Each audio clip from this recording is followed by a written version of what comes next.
Kjo është Babina. Kështu e ka quajtur Arben Sejdiu, invalid i luftës nga fshati Shishmoni i Rekës së Keqe, lopën dhe fermën e tij. Ai ka 14 krerë lopë.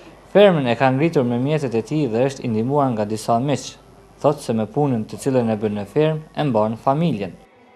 Pa ta apliku për fermë, i pa ta lopët e mia, i pa ta ble. Edhe si përfundimisht unë e aplikova. Pret se po kthehet, më kthy negativ. Ku aplikova? Në Ministrinë e Bujqësisë në Prishtinë, kom qu dokumentat, edhe pas disa kohë më kthy negativ, më thanë për shkak të buxhetit nuk je përfituar se viti 2013. Edhe unë nisa, o mi shit lupt, ose me marru fermen.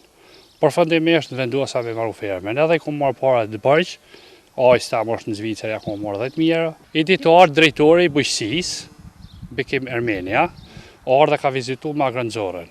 Edhe si një mrena, tha, e kem pa, tha, më ka thonë dikush që ke marru një 7.000, si i mrena, më ka thonë ku ki la këto frizin, thash nuk e kam. Thani, tha, ade bëne, tha, një kërkes në komune, tha që unë du ta epi. Jo në ardhe ka vizitu, e kom po kërkesën. Arbeni thotë se për të mbajtur edhe me tej fermën i duhet ndihmë, nga që i vetëm nuk mund t'i plotësoj nevojat për prodhim dhe mirëmbajtjen që kërkon ferma. Vështirësitë janë tana se është fillimi fillestar, jam shpenzu shumë, adin dhe më thonë, ka buxheti jam nër zero. Veç pres pe komunës, ose pe ministrisë kush ka mundësi marrë me një mund, fermë që unë jam shpenzu.